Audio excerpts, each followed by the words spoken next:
उसकी एड़ी के नीचे टूट गई और एक पल में उसकी जिंदगी खत्म हो गई। ग्रैंड एल्डर अपने सामने हो रहे नज़ारे को देख रहा था। जब उसने ड्रैगन की पुतलियां डर से चौड़ी हो गईं तो उसकी खून भरी आंखें कांप उठीं। लेकिन इससे पहले कि वह आगे जो कुछ हुआ था उसकी बेरहमी को समझ पाता, ध्रुव पहले ही आगे बढ़ रहा था। उसका अगला कदम उसे दूसरे ड्रैगन के सामने ले गया जो अभी भी सांस ले रहा था। अजगर के कांपने के साथ ही उनका शरीर दर्द से ठिठका हुआ था। अजगर का सामना करता खड़ा शरीर जो अभी भी सांस ले रहा था। ग्रैंड एल्डर ने संघर्ष किया। उनका शरीर दर्द से ठिठका हुआ था क्योंकि उन्होंने एक टूटी हुई मिन्नत की, बंद करो, बंद करो। उसकी आवाज कमजोर और हताश थी, लेकिन ध्रुव ने नहीं सुना। बिना किसी हिचकिचाहट के ध्रुव ने अपना पैर उठाया और एक बार फिर उसे नीचे रख दिया। एक और जिंदगी पल में खत्म हो गई। एक एक करके वे गिरते गए। कुछ लोग उसके बेरहम वार के जोर तले कुचले गए।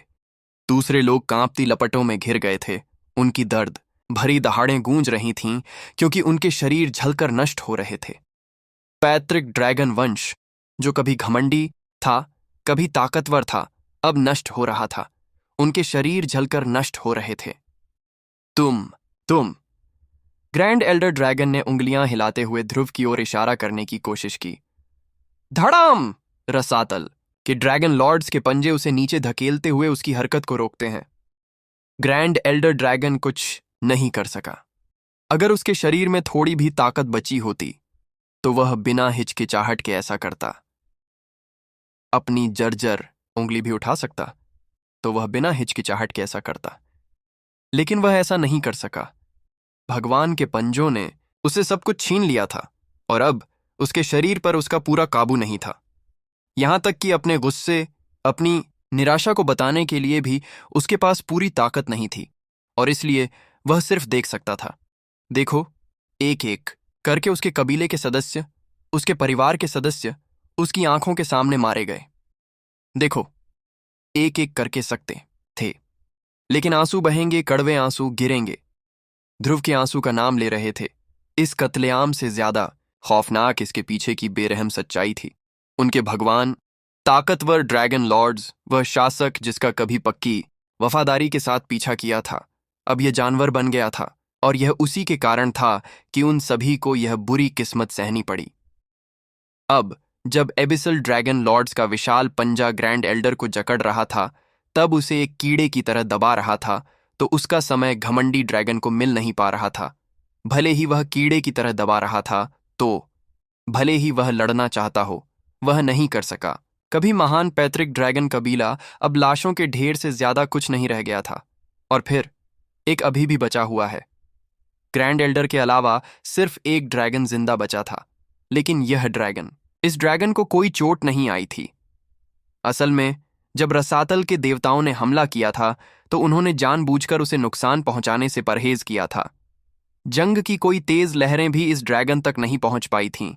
इसलिए नहीं कि ध्रुव दयालु था, इसलिए नहीं कि इस ड्रैगन की जान बख्शने का कोई इरादा था, लेकिन क्योंकि वह बहुत पहले ही जा चुका था।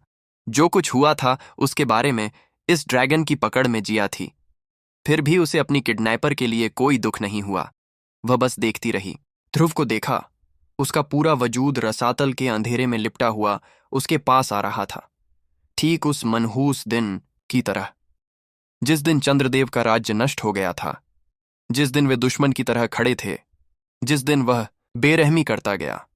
कदम दर कदम वह करीब आता गया। उसका हाथ उसकी ओर बढ़ने लगा और उसके शरीर की हर अंदरूनी आवाज उसे न करने के लिए कह रही थी। उसके मन में चल रही उथल पुथल के बावजूद उसके दिल ने उसे जवाब चुनने के लिए मजबूर कर दिया और उसने उसका हाथ पकड़ लिया। आदिकालीन नीला ड्रैगन भगवान अभी भी आसमान में मंडरा रहा था। उसकी दिव्य मौजूदगी हवा में घुटन पैदा कर रही थी। मुश्किल से घायल ड्रैगन सिर्फ देख सकता था, बिल्कुल कि उसके सामने दो आकृतियां एक साथ खड़ी थीं जो उसकी पहुंच से बिल्कुल बाहर थीं।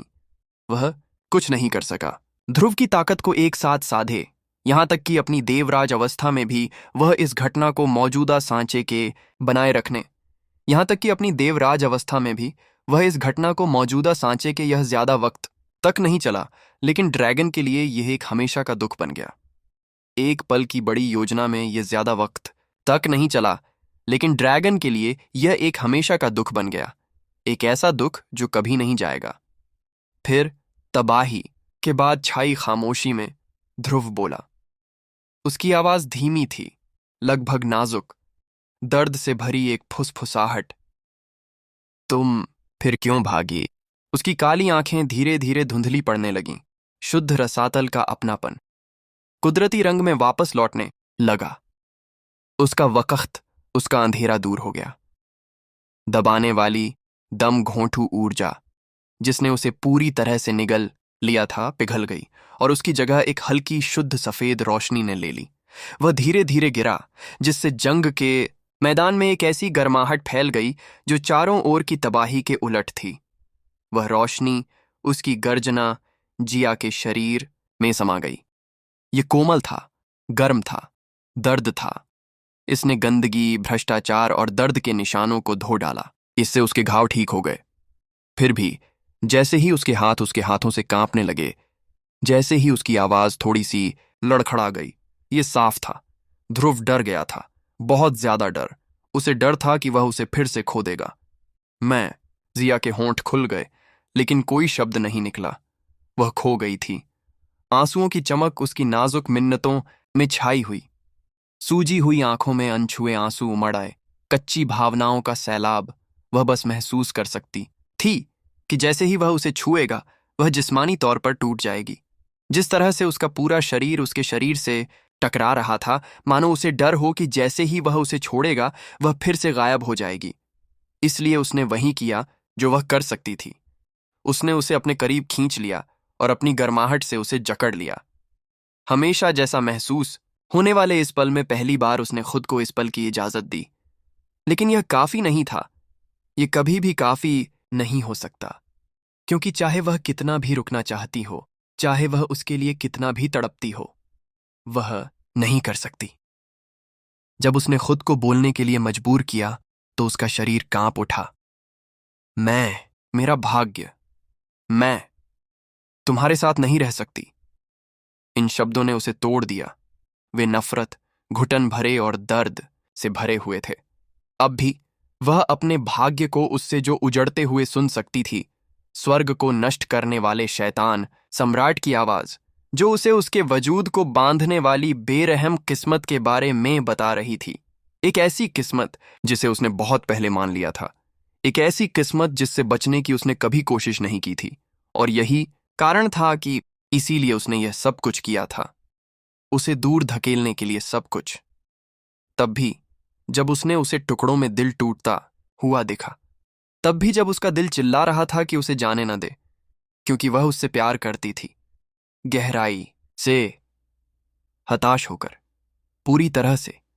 और फिर भी उसका प्यार उसे सिर्फ एक ही रास्ते की ओर ले गया था, दूर चले जाना, यह पक्का करने के लिए कि वह कभी भी उस बेरहमी की जंजीर में न जकड़े जो एक दिन उसे लील लेगी। लेकिन जैसे ही उसने ये शब्द कहे, उनके भार से उसकी आवाज टूट गई। ध्रुव और कांप उठा। उसकी उंगलियां उसके चारों ओर इस तरह जकड़ी थीं मानो जान बचाने के लिए पकड़ रही हों, क्योंकि उस पल उसे सब समझ आ गया था। आखिर में उसे बात समझ में आ गई। वह उसके लिए, उसने जो कुछ भी किया, वह उसके लिए था। हर कुर्बानी, हर दर्दनाक फैसला, हर पल दुख सहती रही। उसने इनके लिए सब कुछ सहा, लेकिन उसने जाने से इनकार कर दिया। फिर नहीं, उसकी बाहें उसके चारों ओर कस गईं, उसे अपनी ओर खींचते हुए, हताश, अटल।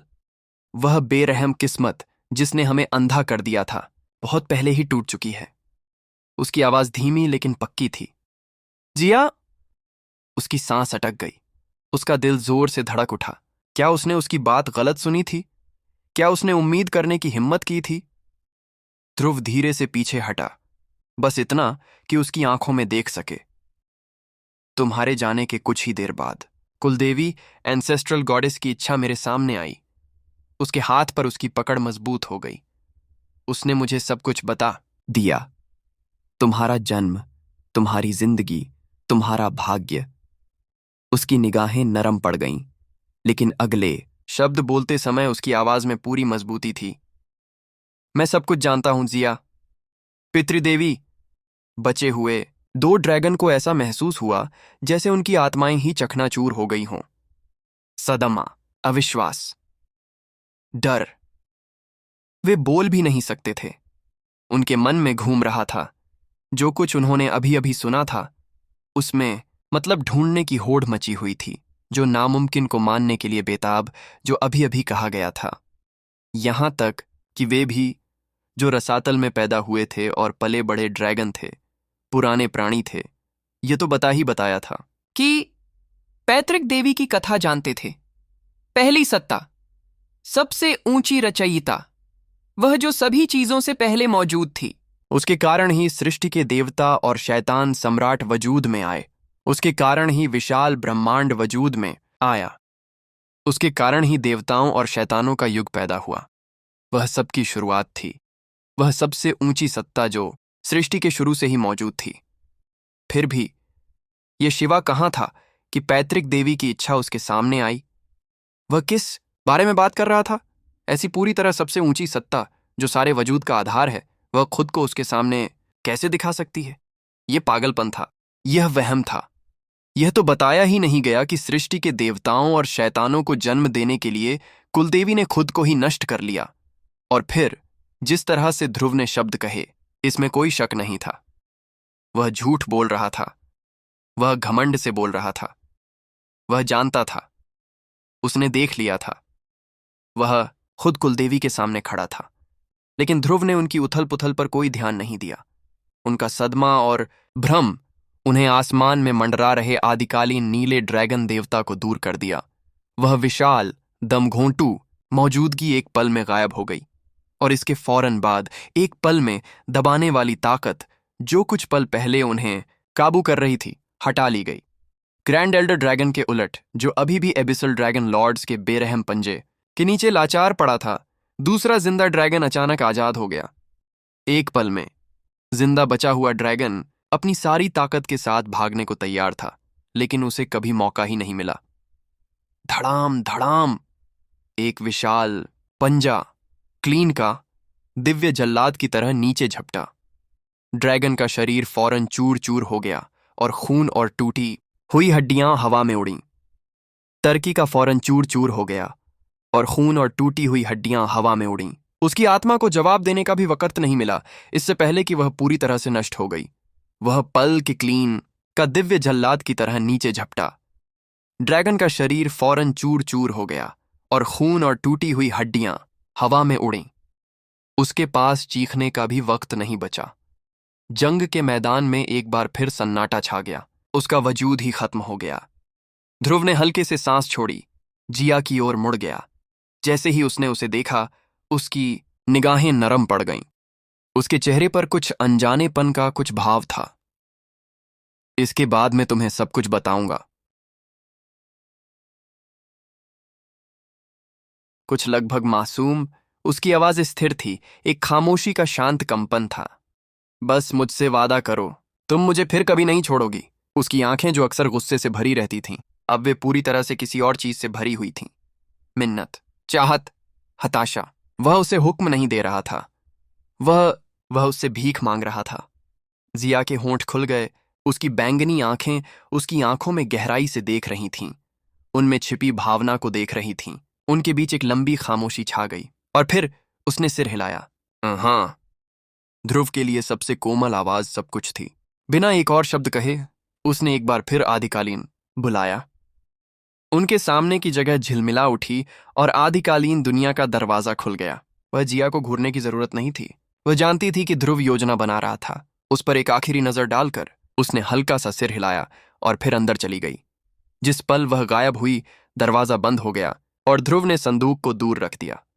उसकी निगाहें एक बार फिर धुंधली पड़ गईं। वह पीछे मुड़ा और अब उसकी नजरें जिंदा ड्रैगन पर टिक गईं। आप कोहरा सम्राट हैं। ग्रैंड एल्डर ड्रैगन की आवाज कांप रही थी। उसका लहजा थकावट और निराशा से भरा हुआ था। जो कुछ भी हुआ था, कत्लेआम, अंधेरा, पूरी तबाही, उसके मन में अब कोई शक नहीं था। वह जानता था, और फिर भी उसने ऐसा नहीं किया। उसने सच्चाई को समझने की कोशिश की, फिर भी उसकी उंगलियों से फिसल गई। किसने? अथाह क्रिमलिन, एबिसल क्रिम्सन ने अपना विशाल सिर नीचे कर लिया बिना किसी हिचकिचाहट के झुक गया जब वे ध्रुव के कदम रखा। उसका आदर एक घटिया गुलाम की तरह जानवर के ऊपर खड़ा था। क्लीन का विशाल शरीर हिल गया। उसका विशाल ढांचा ग्रैंड एल्डर की ओर मुड़ गया। उसकी मौजूदगी हिल दिव्य जल्लाद की तरह उसके ऊपर मंडरा रही थी। इससे कोई आवाज नहीं हुई, लेकिन धम की एक गहरी जल्द उस पर झपट पड़ी। एक ही हुक्म को दोहराती रहे, बिना पलक झपकाए। एक ही हुक्म, और वह खत्म हो जाएगा। लेकिन जब खामोशी कुछ दूर मंडरा रही थी, तब ग्रैंड एल्डर ने एक बार फिर बड़बड़ाया। उसकी आवाज भारी थी। उसका शरीर एबिसल ड्रैगन लॉर्ड्स के पंजे के नीचे कांप रहा था। नहीं, आप तो कुछ और ही हैं। उसकी खून भरी निगाहें ध्रुव की ओर घूमी गईं। उसका दिमाग बड़ी मुश्किल से तर्क पर टिक पाया। ध्रुव की आंखों में कालापन, जिसे उसने देखने की कल्पना, पछतावे के बिना किसी भावना के। ये सिर्फ फॉग मीनाक नहीं था, ये सिर्फ रॉक राक्षस नहीं था, ये तो और भी बुरा था। कुछ ऐसा जो समझ से परे है। बस कैसे? उसकी आवाज फट गई। क्यों? हमने आपको नाराज किया? वह ऐसे बोला जैसे पागल हो गया हो, मानो वह किसी जवाब की खोज में बेचैन था जिसका अब कोई मतलब नहीं रह गया। धड़ाम! रसातल के ड्रैगन लॉर्ड्स ने अचानक अपनी पकड़ मजबूत कर ली और अपने विशाल पंजों को ग्रैंड एल्डर के टूटे हुए शरीर में और गहराई तक दबा दिया। तब उसके पैरों से खून की गंध और टूटी हुई हड्डियां निकल आईं। उफ! बुजुर्ग के गले से एक गहरी कर्कश कराह निकली। उसका शरीर भीषण दर्द से ऐंठ रहा था। फिर भी सोचे न जा सकने वाले दर्द के बावजूद उसकी मौत नहीं हुई। पैट्रिक ड्रैगन की जिंदगी की ताकत बहुत विशाल और राक्षसी थी, लेकिन इसने कोई फर्क नहीं पड़ा। यह उसे चूर करने के लिए काफी था। उसे अपंग, लाचार, टूटा हुआ छोड़ देना। रसातल के क्रिमलिन ने धीरे धीरे अपना विशाल सिर बढ़ाया। उसकी विशाल छाया ने बर्बाद जंग के मैदान को निगल लिया। जबकि ध्रुव उस पर बैठा था, उसकी मुद्रा शांत लेकिन पूरी थी। अपने ऊंचे स्थान से उसने बूढ़े ड्रैगन को देखा। भावशून्य, असंवेदनशील। उसकी काली पड़ चुकी निगाहें खाली थीं, गर्माहट से खाली, इंसानियत से खाली, एक शैतान की निगाह। वह ध्रुव नहीं जो अपने परिवार को बहुत प्यार करता था। वह ध्रुव नहीं जिसने कभी प्यार, दया और उम्मीद को जाना था। यह उत्तरी दिव्य क्षेत्र का ध्रुव था। ध्रुव जिसने रसातल को गले लगा लिया था। ध्रुव जो शैतान बन गया था। उसकी आवाज शांत थी, बहुत शांत। क्या आप जानते हैं, जब मुझे पहली बार पता चला कि इस दुनिया में मेरी एक बेटी है, तो मैं बहुत खुश हुआ। उनके शब्द कोमल थे, लगभग पुरानी यादों से भरे हुए। फिर भी महान बुजुर्ग के लिए वे मौत की जंजीरों से भी ज्यादा भारी बोझ ढो रहे थे। उसका खून भरा, चकन्नाचूर शरीर ऐंठ रहा था। उसने बताया कि वह पैट्रिक ड्रैगन कबीले के साथ रहती थी। उसी वक्त मैंने खुद से कसम खाई थी, अगर आपने मेरी बेटी के साथ अच्छा बर्ताव किया होता, भविष्य में चाहे जो भी हो, मैं तुम सबको बचा लेता। महापुरुष कांप उठा। ध्रुव की आवाज में कोई गुर्राना नहीं था, कोई नफरत नहीं। ये तो बस सच्चाई का एक शांत बयान है। जब मैं ड्रीम वीवर्स दिव्य साम्राज्य में रहता था, मैंने सुना कि पैट्रिक ड्रैगन कबीले ने मेरी बेटी की अच्छी देखभाल की। लेकिन इसके बाद जो हुआ वह कुछ ऐसा था जिसे महापुरुष सुनना नहीं चाहते थे। मैं सच में बहुत खुश था। ध्रुव की आवाज धीमी थी, लगभग। मैंने एक बार फिर शपथ ली कि अगर रसातल की दुनिया कभी नष्ट हो गई, तो मैं आप सबको हवा में तैरते रहने के लिए कुछ नहीं छोड़ूंगा। उसके सिवाय मैं वचन देता हूं कि मैंने एक बार फिर शपथ ली कि अगर रसातल की दुनिया कभी नष्ट हो गई, तो मैं आप सबको हवा में तैरते रहने के लिए कुछ नहीं छोड़ूंगा। उसके शब्द हवा में तैर रहे थे, लेकिन वे कोई नहीं थे। अब और नहीं, क्योंकि अब बीते वक्त का कोई मतलब नहीं रह गया है। फिर शुद्ध भूमि में उनका लहजा गहरा हो गया, और इसके साथ ही उनके चारों ओर की दुनिया भी बदल गई। आसपास की रसातल की धूल घनी हो गई, घूमती और मुड़ती मानो उसके गुस्से का जवाब दे रही हो। दबाने वाला अंधेरा गहराता गया। एक अनदेखी ताकत जल्लाद की तलवार की तरह डाल रही थी। दबाने वाली धुंध से सांस लेना भी नामुमकिन हो रहा था। ध्रुव की कांप उठी, दमकती आंखें उबलते गुस्से से चमक रही थीं। तभी मुझे आखिर में सच्चाई का पता चला। ग्रैंड एल्डर ड्रैगन का शरीर जोरों से कांप उठा, न सिर्फ उसके घावों से, बल्कि जो कुछ होने वाला था उससे भी। उस पल उसे टूटे हुए शरीर और बिखरी हुई आत्मा का दर्द बेकार हो गया। उसने एक हल्की सी आवाज निकाली। पहले तो फुसफुसाहट से ज्यादा थी, लेकिन जैसे ही यह बढ़ती गई, एक हंसी, फिर एक टूटी, एक कड़वी टूटी हुई मजाक उड़ाती हंसी। हा हा हा।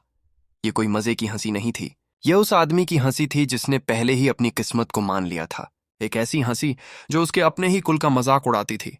उनका घमंड, उनका अंधापन, उनका पतन। लेकिन ध्रुव के चेहरे के भाव नहीं बदले। वह बस बोलता रहा। उसकी आवाज और तीखी होती जा रही थी। उसका गुस्सा हर शब्द में झलक रहा था। तुमने मेरी बेटी के साथ जो बर्ताव किया, उसकी सच्चाई, मेरी और शोनशी की बेटी, हवा में बेकाबू हत्या का इरादा गूंज रहा था। उसके साथ वैसा बर्ताव करने के बजाय जैसा तुम्हें करना चाहिए था, उसे इज्जत देने के बजाय जैसा तुम्हें करना चाहिए था, उसे राजकुमारी की तरह पालने के बजाय तुमने उसे सिर्फ एक औजार से ज्यादा कुछ नहीं समझने की हिम्मत की। जैसे ही आखिरी शब्द गूंजे, ध्रुव ने अपना हाथ उठाया और उसके चारों ओर का तूफान उठ खड़ा हुआ। मरना! उसकी गहरी ऊर्जा अब रसातल की धूल के साथ मिलकर आसमान से आए इंसाफ की तरह नीचे की ओर गिर पड़ी। उस समय ध्रुव ने एक ऐसी ज्वाला को तरीका खोजा था जो एक देवत्व का कत्ल करने में लायक हो, जिससे विनाशकारी ताकत पैदा हो जिसका सामना कोई देवता भी न कर सके। फिर भी वह नाकाम हो गया था। शायद ऐसा इसलिए था क्योंकि उस समय उसकी साधना बहुत कम थी। शायद ऐसा इसलिए था क्योंकि वह गलत तरीके से इसे धकेलने के लिए मजबूर होना पड़ा। वजह चाहे जो भी हो, उसे इस ख्याल को वापस लौटने के लिए पिछले 4 सालों में वह इन मूल बातों पर वापस लौट आया है। अतीत की ज्वाला के साथ आखिरी मंथन बनाने की कोशिश करने से पहले उन्होंने अपनी समझ को गहरा का इस्तेमाल किया और आखिर में वह सफल हुआ। नतीजा तब असरदार, लेकिन यह अपना खौफनाक था जितना उन्होंने कभी सोचा था। शुद्ध अंधेरे से कहीं ज्यादा विनाशकारी गहरी ऊर्जा, अकेले एबिसल डस्ट की तुलना में कहीं ज्यादा गलाने वाली। ये एक ऐसी ताकत थी जिसने तबाही के नियमों को ही तोड़ मरोड़ दिया, और अब ग्रैंड एल्डर ड्रैगन इसे पहली बार महसूस करेगा। बूम! ऐसा लग रहा था जैसे कि आसमान फट गया हो। आसमान की चीख, आग! जंग के मैदान में एक चीख गूंज उठी, सोची न जा सकने वाली पीड़ा की चीख। ग्रैंड एल्डर ड्रैगन का शरीर जोरों से ऐंठ गया। उसकी आत्मा एक ऐसी जलन से तड़प रही थी जिसे उसने पहले कभी महसूस नहीं किया था। उसका मांस सड़ गया, उसकी हड्डियां जल गईं, उसे खाया जा रहा था, और एक ही समय में गलाने वाला अंधेरा उसे खा रहा था, जबकि अपवित्र ठंड ने उसकी पीड़ा को अपने चंगुल में जकड़ रखा था और उसे मौत की गोद में जाने से मना कर दिया था। लेकिन ध्रुव ने अपनी गुस्से वाली शांति को भंग करने से, उसने अभी तक अपनी रसातल की विनाशकारी ताकत को पूरी तरह से जाहिर नहीं किया था। वह उसे यह सहने दे रहा था। उसने अपने शरीर और आत्मा के हर पल को खुलते हुए महसूस करने देना। ड्रैगन की आत्मा लाचार पिघल गई। उसके सारे तंतु जो अब चमकीले हो गए थे, उसकी ताकतवर ड्रैगन हड्डियां अब सामने आ गई थीं। वे भी, जो सबसे न टूटने वाला हिस्सा है, अब धूल के लक्षण दिखने लगे थे। रसातल के गलने के लक्षण दिखने लगे थे। अब उनमें से जो गलने के लक्षण दिखने लगे थे, रसातल की धूल। फिर भी वह अभी भी जिंदा था, सहने को मजबूर, अपने पापों का सामना करने के लिए मजबूर।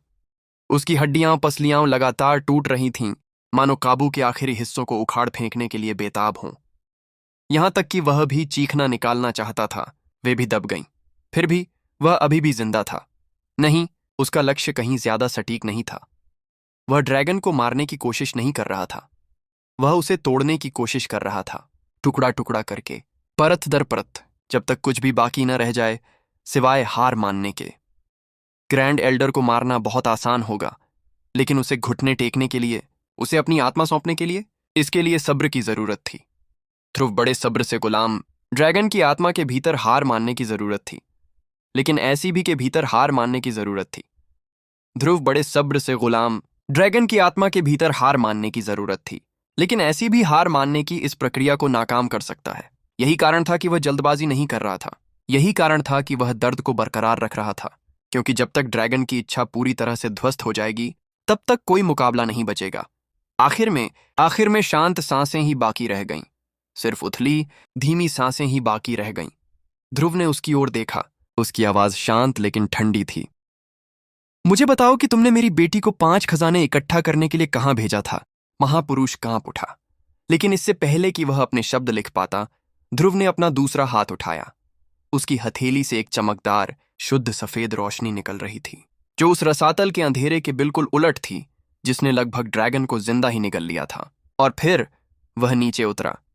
दिव्य ऊर्जा की एक लहर ग्रैंड एल्डर के चकनाचूर शरीर में उमड़ी, जिसने अजीब तेजी से जो नष्ट हो गया था उसे वापस ठीक कर दिया। पीड़ादायक जलन, हड्डियों को खा जाने वाला ग्लाने वाला असर, वे ठीक होने लगे। लाचार दर्द कम हो गया।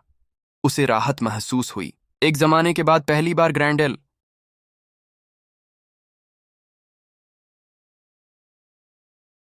एल्डर ड्रैगन को लगा कि उसके शरीर में कुछ ताकत आ गई है। उसकी थकी धुंधली आंखें ऊपर उठीं और जब उनकी नजर उस आदमी से मिली जिसने अभी अभी उसे ठीक किया था। मैं ग्रैंड एल्डर ड्रैगन हिचकिचाया। उसका टूटा हुआ कांपता हुआ शरीर शब्दों को बनाने के लिए संघर्ष कर रहा था, लेकिन इससे पहले कि वह एक और आवाज निकाल पाता, उसकी आंखों के सामने एक ज्वाला आ गई। कोई ज्वाला नहीं, इतनी गहरी, इतनी भयंकर कि उसका जबरदस्त दिव्य, ये पूरी तरह सच था। और अगले ही पल जंग का मैदान एक बार फिर दर्द भरी चीखों से भर गया। आग की लपटों ने उसे निगल लिया। उसके शल्क पिघल गए, उसकी आत्मा जल गई। लेकिन पहले की तरह जब खामोशी में बदल गई, एक बार फिर चमकदार सफेद रोशनी फटी। लाचार पीड़ा गायब हो गई। जब दिव्य ताकत ने उसके खराब हो चुके शरीर को टुकड़े टुकड़े जोड़ दिया, उसके जख्म भर दिए। ये दया नहीं थी, यह यातना थी। महापुरुष की सांसें उखड़ रही थीं, उनकी इच्छा शक्ति डगमगा रही थी। मुझे मार डालो। ये शब्द एक कर्कश फुसफुसाहट से ज्यादा कुछ नहीं थे। रिहाई के लिए एक अर्जी। लेकिन ध्रुव ने इसकी इजाजत नहीं दी। इसके बजाय आग और हमला हुआ। कभी कभी बर्फ जम जाती थी, जो उसके शरीर को अंतहीन पीड़ा की हालत में जकड़ लेती थी। दूसरी बार में यह शुद्ध सफेद बिजली थी, जो आसमानी सजा की तरह चीरती थी। स्वर्ग और नर्क का अंतहीन चक्कर चलता रहा। दर्द, राहत, पीड़ा, ठीक होना, बार बार। बड़े बुजुर्ग का दिमाग चकनाचूर हो गया। अब उसे यहां नहीं मालूम था कि कितना वक्त बीत चुका है। वह कितनी बार मरा था, कितनी बार उसे दोबारा जिंदा किया गया था, सिर्फ फिर से पीड़ित होने के लिए। और फिर एक बार फिर उसका शरीर दोबारा ठीक हो गया। एक सफेद रोशनी उभरी, उसका होश लौटा। लेकिन अब वह टूट चुका था, जिस्मानी तौर पर नहीं, दिमागी तौर पर, पूरी तरह। तभी ध्रुव की आवाज एक बार फिर गूंजी, शांति, अचला, अटल। अगर तुम दोबारा ऐसा नहीं करना चाहते हो तो मुझे बताओ कि तुमने मेरी बेटी को 5 खजाने कहाँ करने को कहा था। ग्रैंड एल्डर ड्रैगन के अंदर आखिरी दर्द भरी सिहरन दौड़ गई और तब उसने हार मान ली।